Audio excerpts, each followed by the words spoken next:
Stop it. Y'all quit playing. Quit playing. I didn't do this stuff. This is not me, y'all. I'm fighting for my life. Y'all killing me with this. I gave y'all 30 years of my career. Robert. 30 years of my career. Y'all trying to kill me. You killing me, man. This is not about music. I'm trying to have a relationship with my kids, and I can't do it. Y'all just don't want to believe the truth. You don't want to believe it. At this point, we briefly pause the interview to give Kelly a moment. His publicist helped calm him down. I hope this camera keep going. No, we're going to let the camera keep rolling. Okay, This is not, doesn't even make sense. Why would I hold all these women? Their mothers and fathers told me, we're going to destroy your career. But Kelly's emotions remained raw. It's real girls out there missing. It's real young girls out there being abducted, being raped, okay? They really are on chains. They really do have chains on their wrists, and they can't get out. Robert, and they're ending up buried in deep. Robert, we have to have a conversation, really. I don't want you just ranting at the camera. I came here for them to hear me talk. But I need help. What kind of help? This is the kind of help I need. Yes, what kind of help? I need somebody to help me not have a big heart, because my heart is so big. People betray me, and I keep forgiving them. You sound like you're playing the victim here. You sound like R. Kelly, you do. When I listen to you, it does sound like you're playing the victim I'm just telling the truth. And the reason I'm emotional, but Robert, and I apologize for that, is because this is the first time I was able to say something. Yeah. I've said nothing. To you, happy birthday, dear Joycelyn. Happy birthday to you. Happy birthday. You gotta make a wish. Make a good one. Awesome. Wish spell.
Hello everybody and welcome to my channel.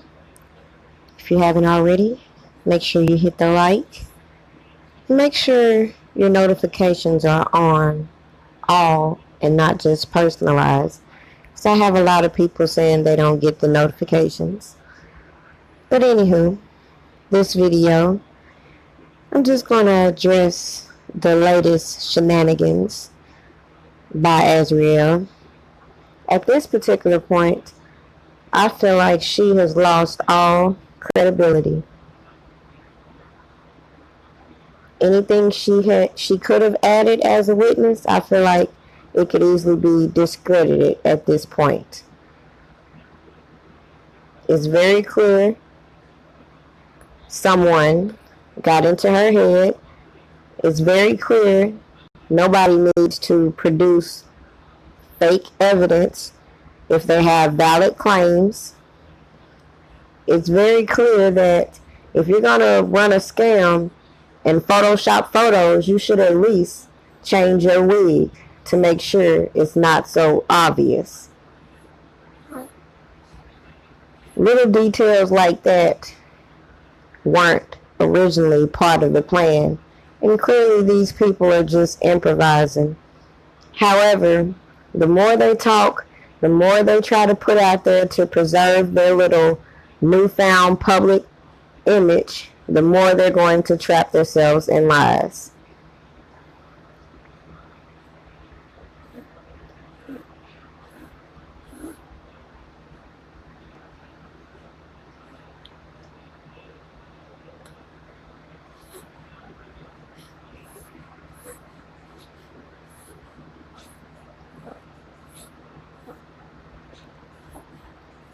If you ask me, it became clear that Azriel realized she wasn't going to be wifey. And that's why I felt it was so easy to get her into the plan. As you can see, she keeps referencing this term wifey. She keeps doing the most, trying to make it obvious. She's feeling some type of way about not being the wifey.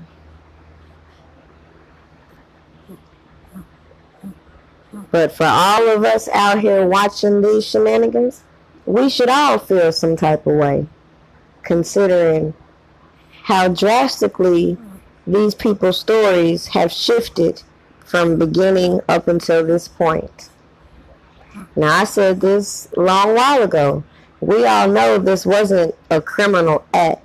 However, these people linked up with old Jim Derogatis, who led them down this path. Whether they expected it to go this way or not, it's how they presented it. So we're going to stick to the story they first presented. And if y'all recall, the major concern when it came to Azriel and R. Kelly and all these women was he was running a sex cult, right? According to these parents, she was missing. They had all these people out here worked up looking for this girl like she's real life missing. And you want to know why? Because somebody started this page, Baby Girl 97. And through that page, they were making a lot of accusations. And if you ask me, it's very obvious who was behind that page. You all have noticed that Azriel Clary has had issues with the story in which Asante McGee has told, right? I don't think it's coincidence, because some of the things that she has alleged are what makes things criminal in this case with Azriel, because they want to just keep painting the narrative she was a minor. But anyways, back to this page. See, the person behind it was putting out all kind of stuff. Even put out a picture of Azriel Clary's mother. And if you ask me, this was another one of their attempts to get them to come forward. Because if you go through the audio in which someone else has put up, Tim Savage was recorded stating Jim Derogatis put him up to the press conference that got this whole ball rolling, and that Angelo Clary was supposed to be there. However, Angelo Clary was not there. So I believe Tim Savage began to do things in order to intimidate Angelo Clary to come out, including posting photos of his daughter and having old Pookie creating this fake page and creating this fake narrative. But guess what? Azriel spoke a little bit of truth. It's about me getting relationships with my daughter, getting an understanding that she was good. Through all the back and forward, the talk, the media, everything. You got painted a picture. So what I needed was confirmation. Oh, so the media painted the picture for us. It wasn't you, your little minion, and Tim Savage, and all the little flunkies that were in on this plan. They weren't the ones painting this narrative. It was just the media, huh? It's all about a relationship with your daughter. However, like I just said, it's mighty funny. We were given the impression it's all about saving your daughter. Your daughter was in immediate danger. You were in fear of her life. She was a hostage. She's missing. These were the narratives first put the fuck out there. It wasn't about building no fucking relationship. The fuck is you talking about? From my daughter.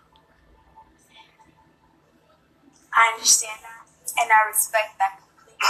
But I feel like for me, where it was so hard for me, and why I continue to not have communication with my family, is because this Lifetime documentary stuff just happened within the last 2 years.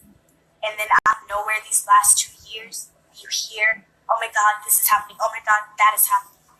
I just feel like, how can you be oblivious to the years that I was okay and just snap, oh my God, I need to know where my daughter's at. She's this, she's that. I need to make sure she's okay. Like, I've been okay for 3 years prior. That's where I drew my line, because at that point, I was an adult. And at that point, I felt like I was okay. So to believe something like that, so extreme, so bizarre, so outrageous, I just couldn't even fathom my parents believing something as bizarre as that. I just really couldn't. And that's fair. But what you gotta understand is, we haven't talked after 16. That's when you graduated. That's when things went blank. Is it even blank? But communication slowed down, because at that point I was an adult. Exactly. It was never no blank. Hold up. Hold up. 2016 was the last time they talked to her. According to the shit they put out there, she graduated in 2016. In 2016, she was 18 years old. So I'm confused why he just slipped that in there just a second ago. Anyways. I can show you text messages over and over. But that's to him. To him, to your phones, to everybody's phone. And I will call you guys. To her phones. But I thought they was also saying at one point they weren't allowed phones. They had no way of contacting their daughter, according to them. They hadn't contacted their daughter, hadn't seen or heard from her since she graduated in 2016 as an adult.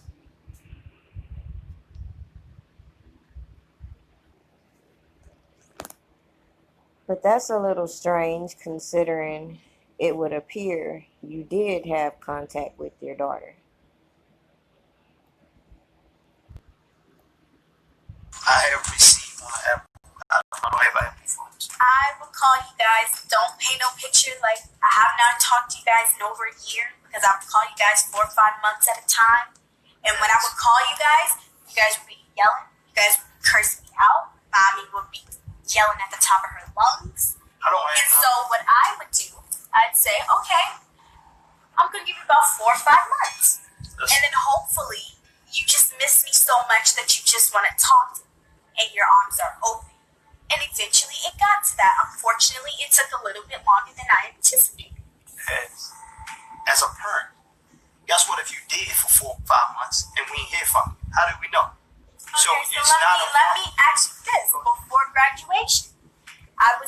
checking in every day then. Yeah, but as I talk to you, you'll be like, Dad, I'm busy. I'll call you back. It was no more. You wasn't talking, but you was texting. And if you're free, you'll call me. Hey, Dad, what you doing? But I didn't do it every day. Now, don't paint no picture like I do this every day. Now, maybe like once a week, once every 2 weeks or so. I didn't have to call you every day. I talked. Okay. So it would appear, according to Azriel, even before she graduated, she wasn't in contact with her parents like every day, but she was in contact with them. So this just puts the light back on them as a parent. According to their story, Azriel first met R. Kelly in April 2015.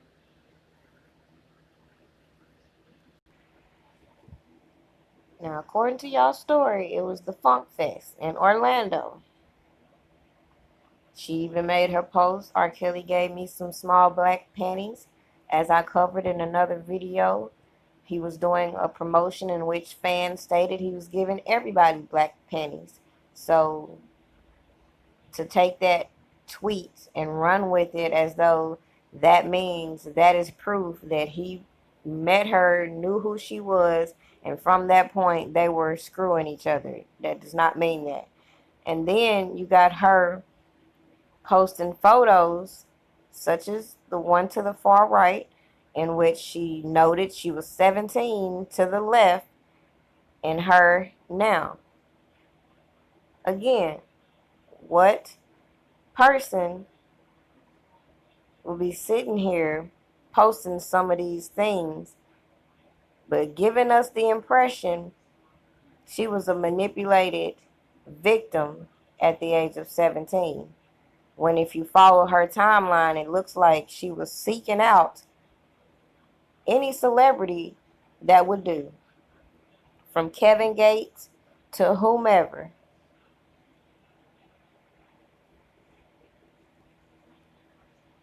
Azriel stated another reason why she wasn't contacting her parents was because they were flipping out when she called them. And according to text messages released from an alleged former employee of R. Kelly, they claim that Azriel tried to say something to her mom. In the same breath, the mom said, "Don't make me hit you in your damn mouth, and you are a grown-ass woman, so go handle your business." I don't understand why they are so comfortable with their 18-year-old daughter being with this older man. So, according to the text message from the employee, they mentioned she was 18. As stated by Azriel, even if she weren't, her parents encouraged her to lie about her age. This can be reflected by looking at her Twitter account, which is still up now, in which it was updated in 2015 before she was 18, claiming she was 18.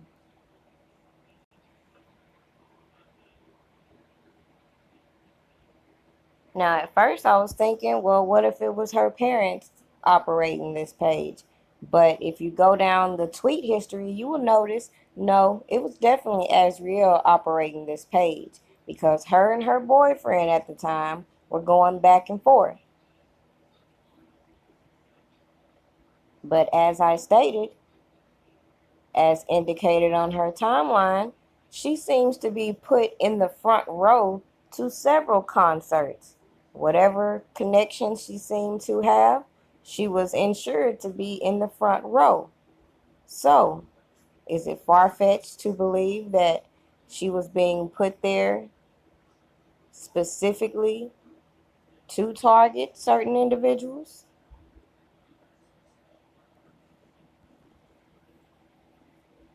So, even if she did meet R. Kelly April 19th or 18th, whichever day the concert was, she was back on her Twitter after that.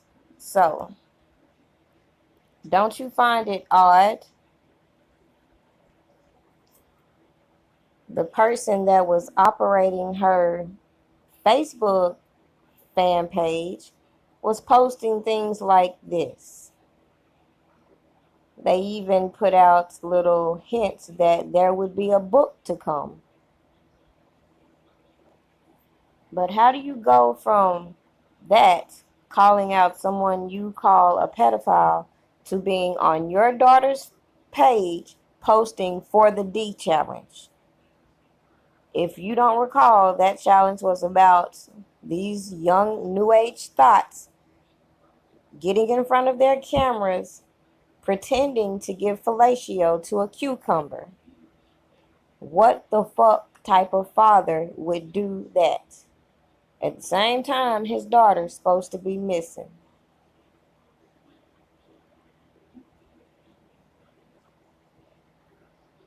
He wanted to build a relationship with his daughter, yet he allowed this man to come out with this slanderous story involving his daughter. And then is confused as to why his daughter is not cooperating with him.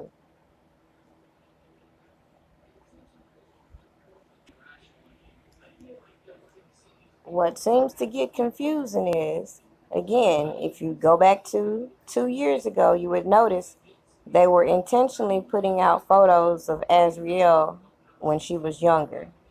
And it's mighty strange that at the beginning of this story, they come out with this letter on a notebook piece of paper, still attached to a notebook, stating they were giving consent to this lady named Valerie to supervise their daughter.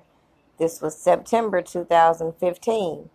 However, if you go to the indictments against R. Kelly, you will notice under where she is listed in the indictment, they will mention flight tickets dating May 2015. Strangely, R. Kelly was doing a lot of touring at that particular time, and at that time, it doesn't appear that he was even in Chicago in May. Or let me rephrase that. In the dates that they mentioned, it appeared, such as May 22nd, he was in a different location.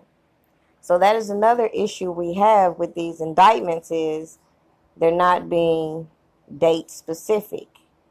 And it could be very well easy to track down his locations, considering he was touring and making public appearances. So that will rule out certain dates. However, we're unable to do that because we don't have those dates. So anyways, according to their story, they allowed her to go with R. Kelly because she was 3 months away from her 18th birthday, meaning she was going to be 18 in 2015. So back to the video from a minute ago when he was talking about her checking in and whatnot, she was an adult, regardless of whether she was still in school or not. But guess what? Y'all gave consent to a person y'all didn't even validate and ensure worked for the record company. According to their story, and in one article, they were only told that this Valerie Payton works for Sony. They never verified that information. So as far as they know, that could have been some bullshit. So as far as we know, how do we know that Azriel was around R. Kelly in that time frame in which they claimed she was a minor?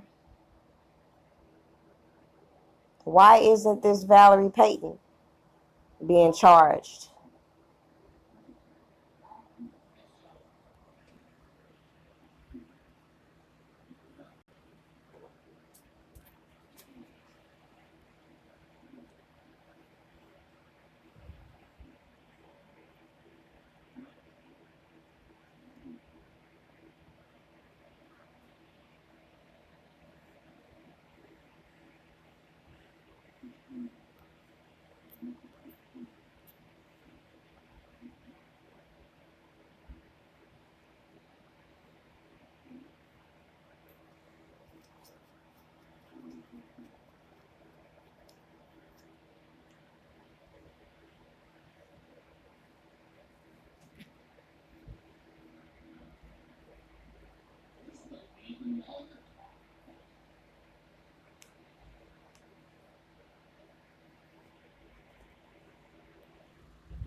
That's your wife. So I became the enemy with your Because when I would talk to you, you would be yelling too. No, because if you're saying your beef was with your mother, then you said, oh, I feel like it was with both of you guys because, like I said, both you and her, when I would call, it was nothing but arguments. I was never present with you and your Yeah. mother. I was never present with you and your mother. That's why I never knew when you and your mother talked. What I did was found out when your mother told me she talked to you and y'all argued or whatever, and I would call you. And you would have that same attitude you and her left with towards me. Yes, I would. Okay, but I didn't have anything to do with that. So therefore, give me a chance to pick what side I'm going to be on, who's right and wrong. You came at me aggressive because of you and her. This is not it because I know your wife confides in you and I know she's going to explain it to you. Exactly. But she's not going to give me everything, evidently. Because so as you see. And notice she just keeps saying, your wife. But yet, soon as she comes to this new enlightenment and finds her new self, they're all lovey-dovey. It's one big happy family again. You got Azriel Clary all on the internet talking about kings and queens. But let's talk about the people that he raised. So he should have started that kings and queens shit at home.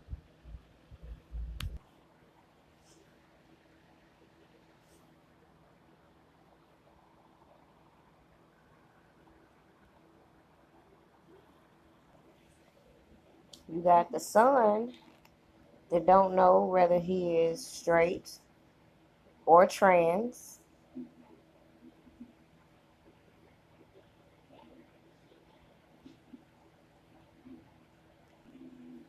You got the oldest daughter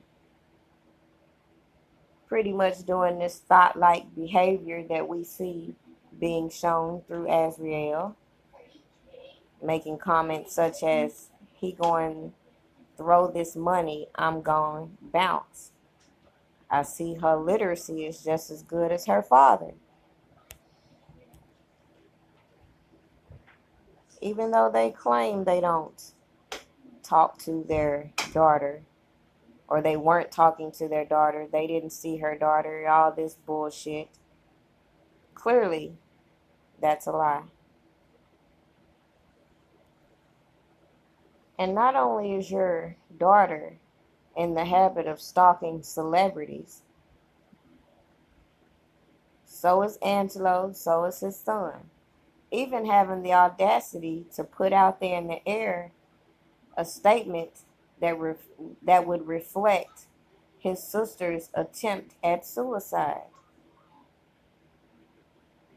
It's life or death situation, and meeting Drake is the only reason she wants to live, according to Azriel's brother. The elephant still needs to be addressed. But this the thing. Which will be addressed. What I'm telling you, don't merge us. Like I never merged you. She said the elephant still needs to be addressed. So again, there's conflict at that point between her and her parents, which had absolutely nothing to do with R. Kelly. Or did it? I could have been one of the parents that just felt victim. I made sure you stayed in a certain light. Because was you missing? Yes. I know that how much you love your father. So for me not to talk to you for these terms and these times, it's a problem with me. I don't need to talk to you every day, but I need you to check in and let me know, hey, Dad, I'm fine. So when it comes to me having to track, run, and travel, and do all this, it's a problem, man. Especially when I talk to your better half at that time. He make it seem like it's a game. And you ain't gonna play games with me, with my child. So the difference was with him, he wasn't dictating that to you. So that's where me and his war started. If he was dictating it to you.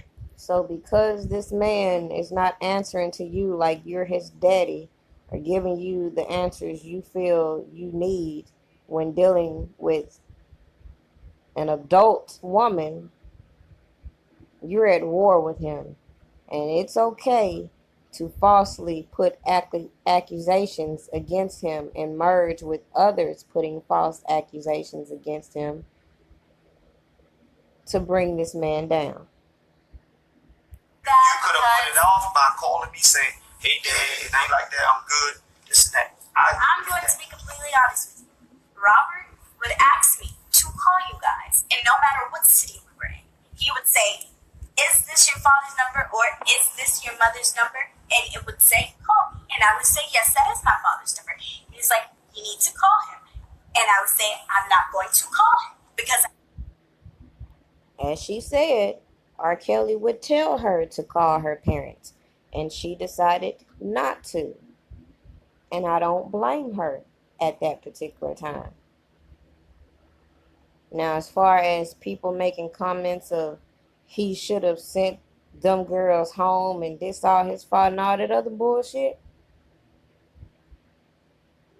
that's like saying he should know the future. If you're in a relationship with a person and their family is causing you issue, you can send them home. But what if they don't want to go?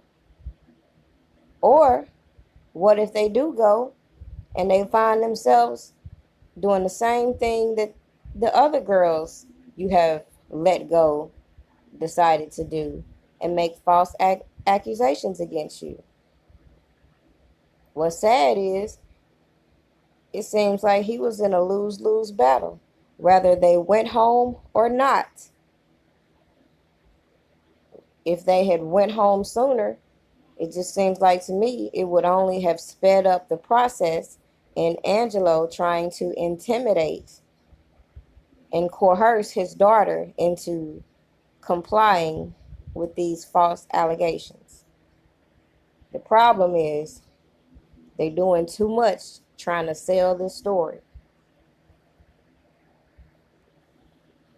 At that point, the only thing I get is bickering every time I pick up the phone. So if I can avoid it, if I can enjoy myself in this nice little penthouse while we in New York for the weekend, I'm going to enjoy my weekend.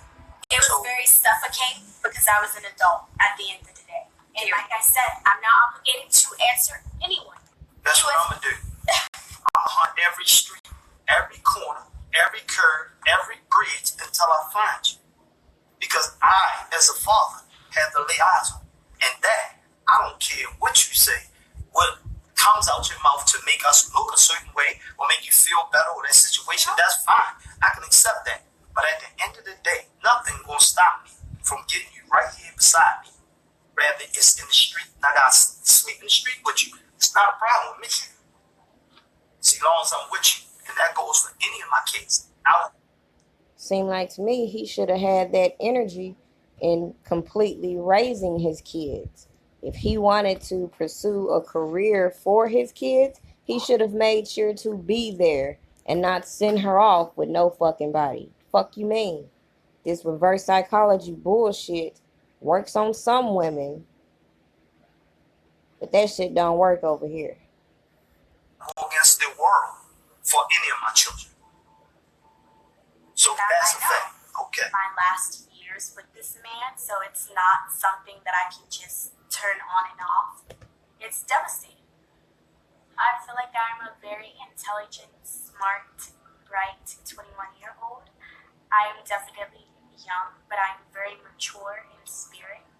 And I just feel like, anyone who thinks that I'm brainwashed and not, smart enough to make my own decisions, I just feel like that determines how, their mentality. That's not something I can control, but I know that I'm very smart and I know that I'm intelligent. I would definitely, have to continue living my life and doing what makes me happy. I know Rob, our last conversation that I had with him in Chicago, he inspired me and told me, Bear, just do what you want, do what makes you happy. He told me to continue to pursue my dreams, pursue whatever I want to pursue. And that's really all that I would be able to do.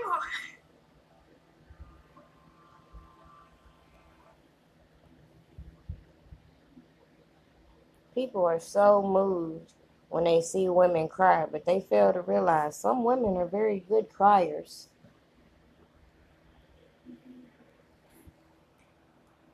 So to wrap this video up, in short, I believe, first of all, they should have made sure they had their story straight before they made this whole thing public.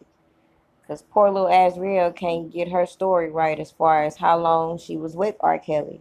Was it 4 years or 5 years?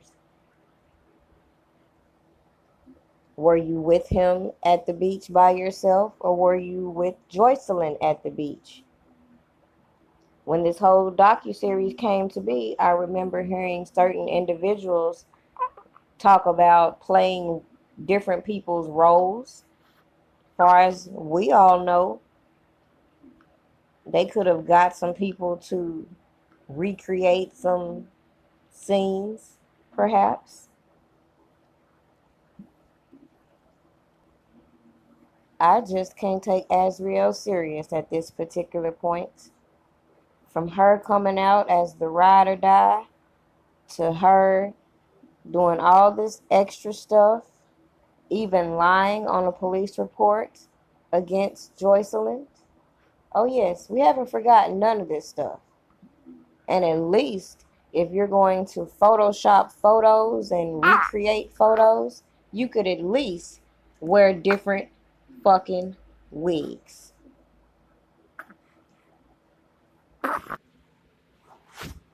We haven't forgotten all the things that were said before Azriel linked up with certain individuals.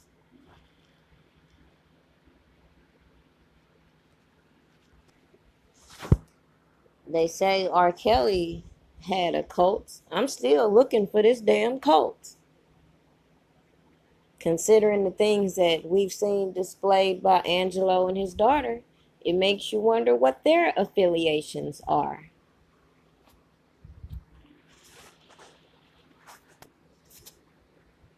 All in all, if it weren't for this character and his influence, refurbishing all these stories and implanting them in her mind, I don't feel like Azriel would have changed up her story.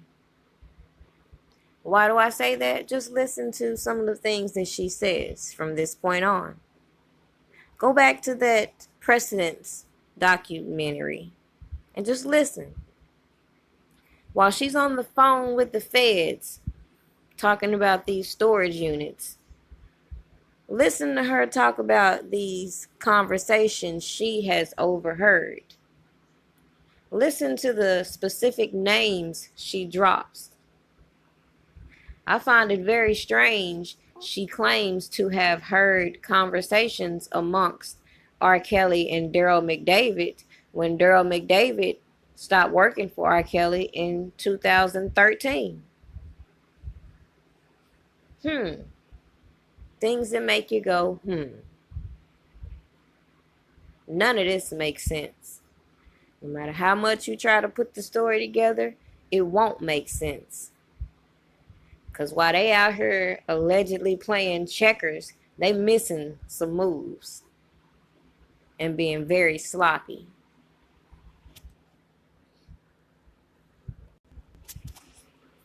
What are your thoughts concerning this whole mess? Do you feel like at this point Azriel could be credible, considering her parents were being represented by the fraudulini himself? The way their stories keep shifting, the way they're sitting here trying to manipulate evidence, influence alleged witnesses, etc. They say they don't know each other. The survey says that's a lie. They all got together and compiled this story that was given to them. It's no surprise where it came from or where it originated from. At the end of the day, Just pay attention to what these people say, because we have compiled enough evidence to contradict damn near everything that has come out of their mouth. Period. In closing, a rumor is just a rumor. At the end of the day, every person, man, female, black, white, whatever your nationality is, every person deserves their day in court when fighting allegations. R. Kelly is no different. Have a good day.